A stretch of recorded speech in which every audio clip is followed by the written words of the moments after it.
Hi and welcome back to my channel. Welcome to my channel if you've never watched an episode before. So I'm not quite sure what I'm going to do today, but let's have a look. I mean, I take it day by day anyway, so there's nothing new here.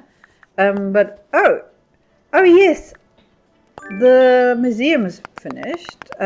So I think I spoke about it in the last episode where I was so curious to see that the bugs we gave to Theodore before the museum was even in construction, if it will actually end up in the museum. So I think that's one of the first things I'm going to check today after I've spoken to the NPCs and gotten their tasks.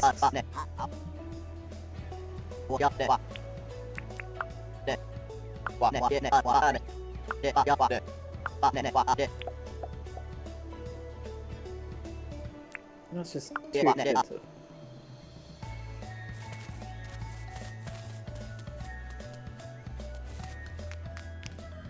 Oh, look at this! Okay. So obviously I need to donate first because I found this really cool like purple butterfly and I just, yeah, so I need to just hand it in.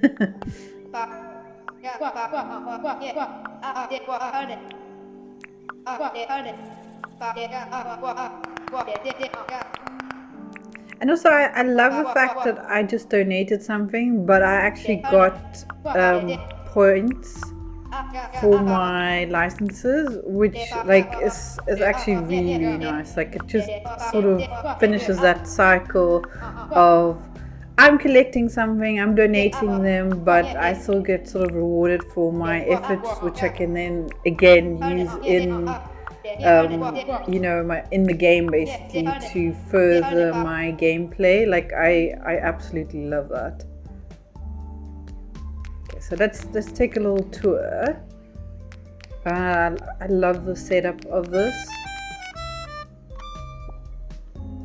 Okay, so actually, yeah, so the bugs are here that we donated to Theodore before it was built. So that's actually also really awesome. I have not actually seen that in any of the games that I've ever played that have sort of the same setup, which is, it's such a little clever little mechanic, and like it adds such a little nuance to it that, again, it's like, it's things like that make this game like really refreshing. And it's just, it sort of adds to the playability and the motivation to actually carry on. So again, it's not a big thing, and I'm sure like not a lot of people are excited about that, but I am. So really like just kudos again to the developer of this game. Absolutely love that. Also, I see we have a new NPC. So I'm actually quite excited to see who it is. And my poor Chook who can't be fed. Okay, right. Oh my god, so we actually get to finally do farming. I think this is like my most anticipated NPC. And actually you probably can't hear like the excitement, but I'm absolutely just so excited for this because now we can actually do farming, and I love that. So also obviously I want to convince her to come to the island as quickly as possible, because then we have like sort of 24 hours with us. But for now, I'll just buy what she has basically on offer.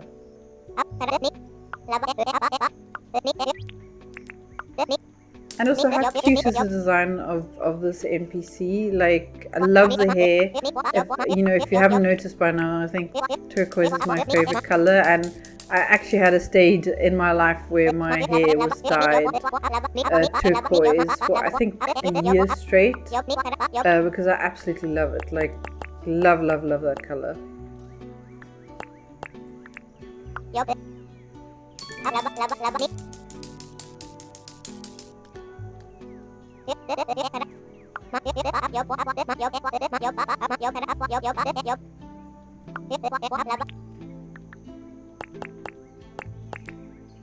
Also, I'm not sure if Blossom will be joining us today for the gameplay episode. Usually she doesn't take much convincing, but she's a little headstrong, so sometimes she's running around, and she's either like running around like a Tasmanian devil, or she's sleeping. Like, you know, like the dead basically can't wake her.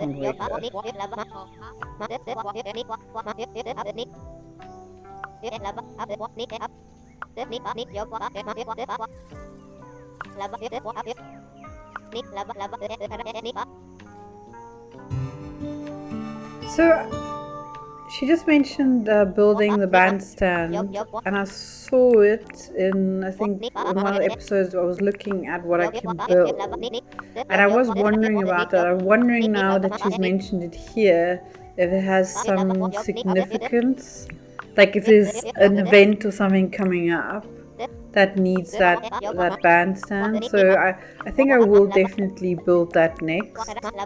Probably not in this episode, but as soon as I have money to pay off the debt, I think that will be one of the next things that I buy.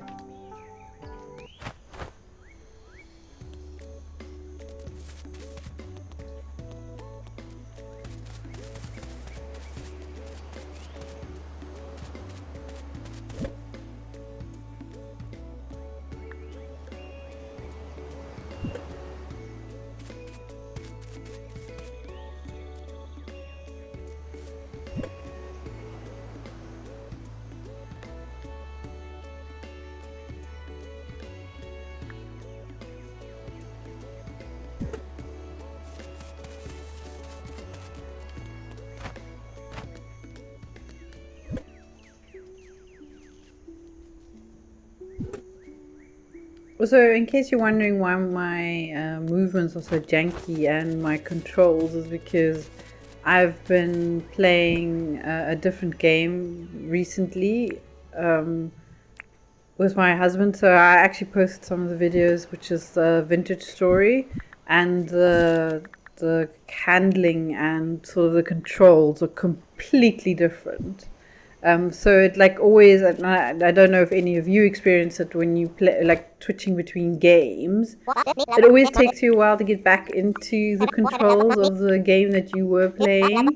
And then I always feel like, oh my word, like like I look like such a beginner for that, but I think it's also just normal. It's because it's like sort of like muscle memory, and you use the previous game's controls, then you switch to this, like the game, and it takes you a while before you start remembering, like, okay, like this is where I click on everything and do everything. So yeah, not trying to be hard on myself, but it's just it's so funny because I usually don't skip between games so often.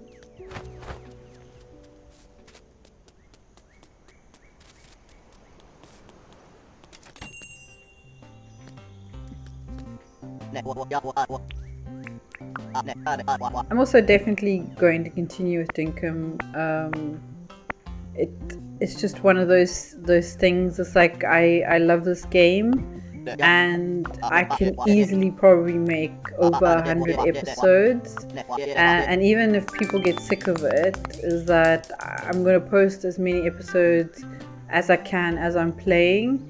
I know that at some point it's like there's going to be an end to this sort of let's play, but I can guarantee you right now, even though I'm not recording it, I'll probably still play this game. Like, it's just, it seems like there's so many things to do, and you can always change it up. Again, I haven't ever been to the end game stage yet here, so but I'm here for it no matter what. It's sort of like Stardew Valley, right? Like you can always play it, like you can always do different gameplay, and then there's still updates coming, and I think for this game there's an update coming in October. I can't remember the exact date. I think it's the 6th of October. And what I'm also trying to do is that I'm not there's certain games where I don't want to be spoiled, so I won't go and like look up what updates are coming, and sort of look at the exact dates and everything, because I do sort of like the element of surprise. And I'll probably look at the release notes on the day when it is released, the patch update. So yeah, so at the moment I'm not very informative on the new update, but that doesn't mean that I'm not super excited for it. Like, I think I wasn't even expecting any more updates for this game, to be honest. Like, so I love that. I love the fact, and I think it's also a free update, which is even better. So it's just another reason to basically support this game if you haven't considered buying it yet when watching me.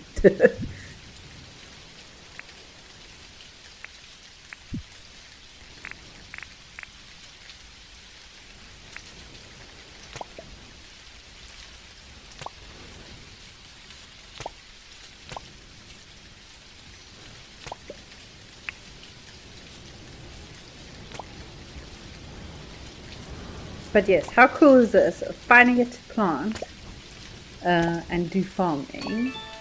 Like, I think this is like the thing I've been looking forward to the most since I started playing this game. So I am like in literal heaven right now.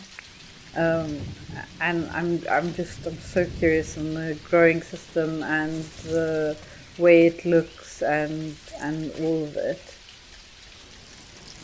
So this looks weird what I'm doing, but I think I read somewhere that they need to be spaced properly apart, because they're going to I think what I'm imagining, because again I don't know and I haven't looked it up as much, because again I don't want to sort of be spoiled. I'd like to see what happens sort of naturally. But I can imagine it's like when you grow the pumpkins in Minecraft or the watermelon there, you need a block empty on either side of the planted seed, and then it will sort of grow on that empty plot. So I'm sort of imagining it's sort of the same mechanic. So what I'm going to do is I'm going to just expand this little area here, and again I'm not too concerned about where I'm placing it right now, because one, I sometimes like to live in chaos, and not everything has to be perfectly placed and decorated, especially in the early game. So I'm just doing it now.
So, I mean, while you're watching me dig up dirt, and it's probably not the most interesting thing I'm doing right now, is that, do you guys want me to actually continue with Dinkum? Are there any sort of ideas or,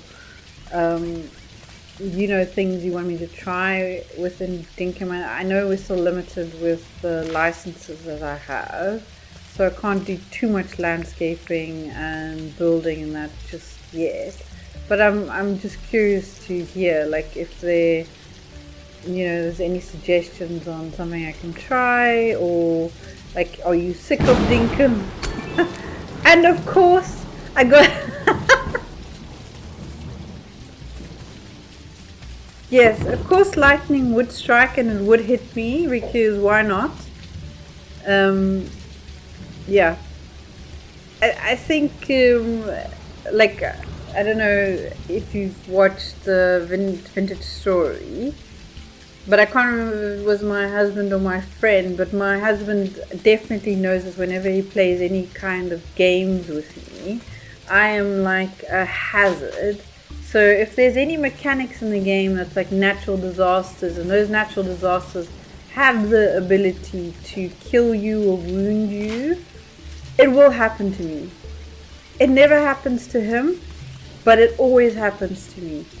And I don't know what it is. Sometimes I just think like I'm cursed when it comes to RNG in games, because like I said, like it never happens to him. And I always feel like really bad for him as well, because half the time he's trying to rescue me, especially in Vintage Story. I mean, like I don't know if I will be posting that video, but this is like a little bit later on in the gameplay. There's a scenario where we're out sort of at night and we're trying to find something really specific. I can't remember what it was, if it was resin or I think I was trying to find fruit trees, because I thought they were in a specific area, and then I got lost. And then my husband had to come and get me, but by the time he had gotten to me, a pack of wolves were chasing me, and I died. And then I tried to basically go out again and find my way to him, because you lose all your items when you die, so you have to go and pick them up, and you also only have like literally I think 5 minutes real time. It's 1 hour in game and 5 minutes real time to find your items. Or I might be lying with the 5 minutes. It might be you have half an hour or something, but it literally feels like 5 minutes when you're in those situations. But anyway, because then he was trying to rescue me, and he obviously couldn't do preventative measures, so then he died.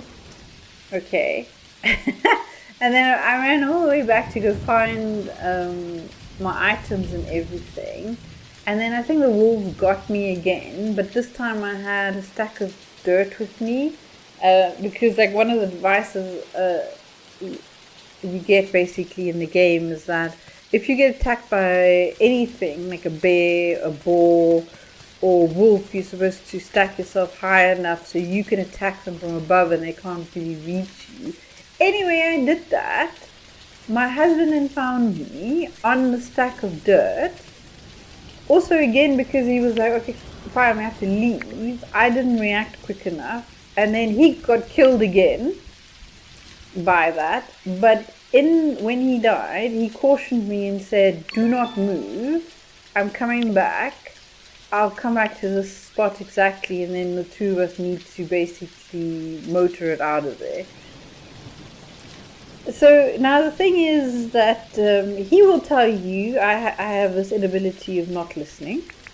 And I will say that I feel that I need to try things on my own and try not to be feel as useless as I do in some of these situations. That I at that point was like, okay, no, what I'm going to do is I'm going to just move a bit further away so he can come back and not, because the wolves also don't move away, right? When they kill you, they stay by your body. It's like a very weird mechanic. I don't know why it does that. But anyway, so I thought, fine, but if he comes back, the wolf is going to be waiting for him there, and then he's going to get killed again, which is not the point of this whole thing. But if I move away, I can at least lure the wolf away, right? Yes. So the problem with that idea is that as soon as I moved, the wolf moved with me. So that part of the plan worked. But the problem now is that I didn't have a stack of dirt ready, because I'd used majority of the dirt, and then the wolf killed me again. So by the time he came back, he was like, "You moved," and I was like, "Yeah, I did." Anyway, I think it took us like 4 attempts to basically get all our stuff and then move back. And then the funny thing was that he was going one direction and he was like, "Where are you?" Because again, so my husband is very like not protective, but like he's always basically trying to make sure that I don't get harmed in these games, because he knows that I will literally get frustrated, and then I feel like I'm, you know, I don't really want to play the game anymore. And Vintage Story is just one of those games where you have to accept that you basically die. Anyway, so I was taking a shortcut, but because I didn't tell him I was taking a shortcut, he was going a different direction. So, and then I can't remember if he died again because he was trying to look out for me. And I was just, you know, motoring along, basically trying to get to our house to safety, because it's dark and all the mobs are out, like all the scary ones. Yeah, and then and then obviously he got more frustrated because he was like, "I told you to do something very specific so we could stay together and stick together." But anyway, it was that's your sidetrack story for today. That has nothing to do with Dinkum, but yeah, it was just to illustrate that I sometimes don't do the smartest things in games.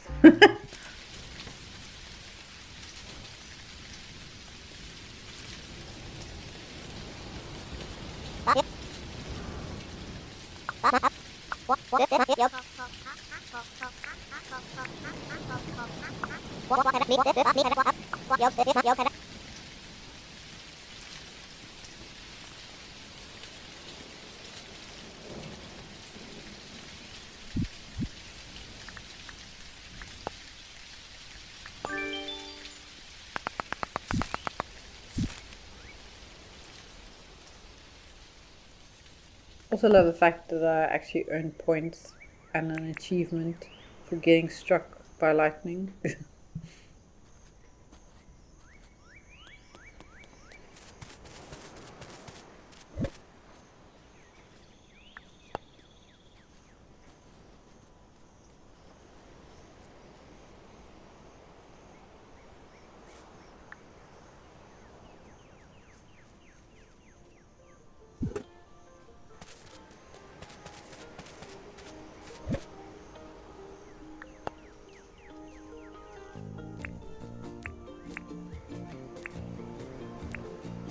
So it seems that we've caught duchess in our cat camp today, which is like really nice. I think it alternates between Blossom and Duchess. So Duchess is more the skittish one of the two, but she absolutely sort of she's what we call a struggle cuddle cat. She will literally come and cuddle me at the weirdest times, and it's forceful cuddles, so you don't have a choice in this matter. She will literally come and lie on me and like just start cuddling, but she also makes biscuits on like my sort of bare skin, so and you can imagine that it's not the most comfortable feeling in the world, but I love her to bits, so she's allowed to do that kind of stuff.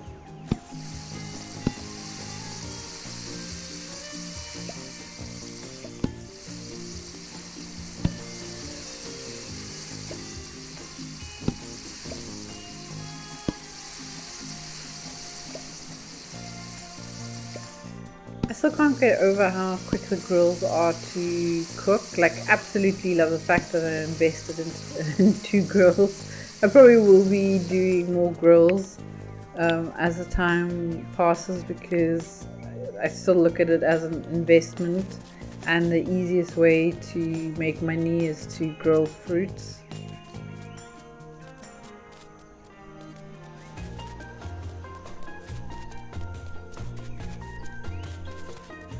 And our orchard is also coming along nicely, so I'm expecting them to have fruit anytime soon.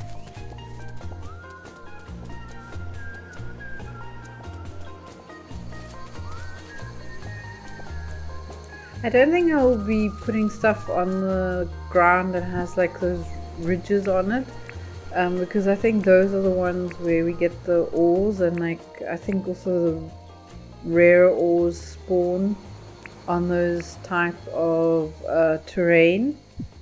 So like yeah, so chances of me building anything on there until I sort of have access to, I think it's the deep mine that we can still explore. And then there was a device you could get from Franklin, which I can't remember the name of. But I think until I'm at that stage where I can sort of have multiples of those to sort of supply ores and such, I won't put anything on there.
You know what's coming. It's the end of the night, and I'll probably be cooking food just now.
So I think this is a good time to end the episode. If you've made it this far, thank you so much for watching. Leave a comment or a like, and yeah, and I'll see you in the next episode.